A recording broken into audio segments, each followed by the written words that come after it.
தேவனுடைய பரிசுத்த நாமம் மகிமைப்படுவதாக. இந்த ஆசீர்வதிக்கப்பட்டதான நல்ல காலை வேளையிலே அருளுரை துளிகளின் மூலமாக உங்களை சந்திப்பதிலே நான் மிக்க மகிழ்ச்சி உள்ளவனாக இருக்கேன். இன்றைக்கும் வேதத்திலிருந்து சில காரியங்களை கற்றுக்கொள்ள தேவன் நமக்கு உதவி செய்வாராக. மத்திய எழுதின சுவிசேஷம் 4ஆம் அதிகாரம் அதனுடைய 1 முதல் நாம் வாசிக்கலாம். மத்திய 4ஆம் அதிகாரம் 1 முதல். அப்பொழுது இயேசு பிசாசினால் சோதிக்கப்படுவதற்கு ஆவியானவராலே வனாந்திரத்திற்கு கொண்டு போகப்பட்டார். அவர் இரவும் பகலும் 40 நாட்கள் உபவாசமாக இருந்த பின்பு அவருக்கு பசி உண்டாயிற்று. அப்பொழுது சோதனைக்காரன் அவரிடத்தில் வந்து, நீ தேவனுடைய குமாரனே ஆனால் இந்த கல்லுகள் அப்பங்கள் ஆகும்படி சொல்லும் என்றான். அவர் பிரதித்திரமாக, மனுஷன் அப்பத்தினாலே மாத்திரமல்ல, தேவனுடைய வாயிலிருந்து புறப்படுகிற ஒவ்வொரு வார்த்தையினாலும் பிழைப்பான் என்று எழுதியிருக்கிறதே என்றார். இந்த வார்த்தைகளை நாம் பார்க்கும் பொழுது ஆண்டவராக இயேசு கிறிஸ்து உபவாசித்து 40 நாட்கள் இருந்த பின்பு அவர் இந்த உலகத்திலே தாம் செய்ய வேண்டிய காரியங்களை செய்வதற்காக அவர் வருகிறார். அந்த சமயத்திலே அவருக்கு சோதனை வருகிறதாக நாம் பார்க்கிறோம். சோதனைக்காரன் அவரை சோதிக்கிறதை இந்த பகுதியில் நாம் பார்க்க முடிகிறது. பிரியமானவர்களே, சோதனை என்பது இயேசு கிறிஸ்துவுக்கு மாத்திரமல்ல, நமக்கும் ஆண்டுடைய பிள்ளைகளாக இருக்கக்கூடிய நமக்கும் கூட சோதனை எப்பொழுது வேண்டுமானாலும் எப்படி வேண்டுமானாலும் வரலாம். ஆனால் இயேசு கிறிஸ்துவுக்கு சோதனை வருவதற்கு முக்கிய காரணம், அவர் பிதாவோடு கூட இந்த 40 நாட்கள் மிகுந்த நெருக்கமான ஐக்கியத்திலே காணப்பட்டார், ஜெபத்திலே காணப்பட்டார்.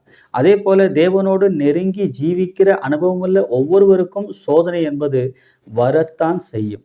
ஆனாலும் கூட அந்த சோதனைக்காரன் நம்மிடத்தில் வந்து நம்மை சோதிப்பதற்கு அந்த சமயத்தில் நாம் என்ன செய்ய வேண்டும் என்பதை நம்முடைய ஆண்டவராக இயேசு கிறிஸ்துவை பார்த்து நாம் கற்றுக்கொள்ள வேண்டியது அவசியமாக இருக்கிறது. பிரியமானவர்களே, இயேசு கிறிஸ்துவத்திலே சத்துருவாகிய சாத்தான், அது சோதனைக்காரன், இந்த வார்த்தைகளை சொல்லும் பொழுது ஆண்டவராக இயேசு கிறிஸ்து சற்றும் தயங்காமல், சற்றும் என்ன செய்யவில்லை, யோசிக்காமல் அவர் நேரடியாக வேத வசனத்தை எடுத்து அவர் பயன்படுத்தினார் என்று நாம் பார்க்கிறோம். என்ன சொல்லுகிறார்?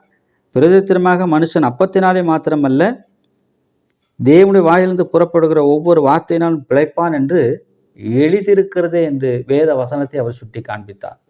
சத்துருவாகிய சாத்தானும் கூட வேத வசனத்தை கொண்டுதான் இயேசு கிறிஸ்துவிடத்திலே பேசணும். சில நேரங்களிலே பல மனிதர்கள் நம்ம இடத்துல பேசும் பொழுது வசனத்தை கொண்டே நம்ம என்ன செய்வார்கள், திருப்ப முடியும், திருப்புவதற்கு முயற்சியும் செய்வார்கள். ஆனாலும் கூட எப்பேற்பட்ட சோதனையானாலும் சரி, எப்பேற்பட்ட கஷ்டமானாலும் சரி, நமக்கு வரும்பொழுது நாம் செய்ய வேண்டிய ஒரு காரியம், வேத வசனத்தை நாம் சரியாக பயன்படுத்துகிறோமா? அப்படியானால் வேத வசனமானது நம்முடைய மனதிலே எப்போதும் இருக்க வேண்டும். ஆகவே தான் வேதத்தை அதிகமாக தியானம் செய்து, வேதத்தை அதிகமாக நாம் என்ன செய்ய வேண்டும், படித்து அவைகளை மனதிலே வைத்து கொள்ள வேண்டும். அப்படி நாம் வைக்கிற பொழுதெல்லாம் வேத வசனத்தை கொண்டு நம்மால் ஜெயிக்க முடியும். இயேசு கிறிஸ்து ஏன் தயங்காமல் வேத வசனத்தை கொண்டு அவர் ஜெயித்தார் என்று சொன்னால், அவருக்கு வேத வசனத்தை நமக்கு கொடுத்திருக்கிறார். அவருக்கு நன்காக வேதம் தெரியும். ஆகவே அவர் கொடுத்த வேதமாக இருக்கிறபடினாலே அதை கொண்டே என்ன செய்தார், சாத்தானை ஜெயித்தார். பிரியமானவர்களே, நீங்களும் நானும் சாத்தானை ஜெயிக்கக்கூடியவர்களாக இருக்கிறோம், இந்த உலகத்தை ஜெயிக்கக்கூடியவர்களாக இருக்கிறோம். ஆகவே அப்பேற்பட்ட நமக்கு வேத வசனம் நன்கு தெரிந்திருக்க வேண்டியது அவசியமாக இருக்கிறது. ஜெயிக்க வேண்டுமானால் வசனம் அவசியம் நம்மிடத்திலே இருக்க வேண்டும். ஆகவே அவைகளை கொண்டு இந்த உலகத்தை ஜெயிக்கலாம், சாத்தானை ஜெயிக்கலாம், பிசாசை ஜெயிக்கலாம். எல்லா வகையிலும் நாம் ஜெயித்து தேவநாமத்துக்கு மகிமையாக நாம் வாழ முடியும் என்பதிலே சந்தேகம் கிடையாது.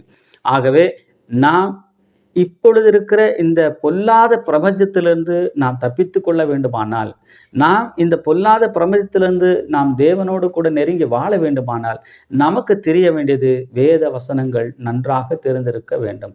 ஆகவே அப்படிப்பட்ட வேத வசனங்களை நன்றாக படித்து தெரிந்து வைத்து கொண்டு, தேவனுடைய சித்தத்தை போல, தேவனுக்கு வந்த சோதனை போல நமக்கு வருகிற சோதனையிலிருந்து வெற்றி பெற்று கர்த்தருக்கு மகிமையாக சாட்சியாக வாழ நிச்சயமாக தேவன் நமக்கு உதவி செய்வார். வேதவசனம் நமக்கு உதவி செய்யும் என்பதிலே சந்தேகமில்லை. ஆகவே அப்படிப்பட்ட வேதவசனங்களுக்கு முக்கியத்துவம் கொடுத்து அதை படிப்போம், அதை நாம் கற்றுக்கொள்வோம், மனதிலே நிறுத்துவோம், தேவநாமத்தின் மகிமைக்கென்று சாட்சியாக வாழுவோம். தேவன் நமக்கு உதவி செய்வாராக. ஆமீன்.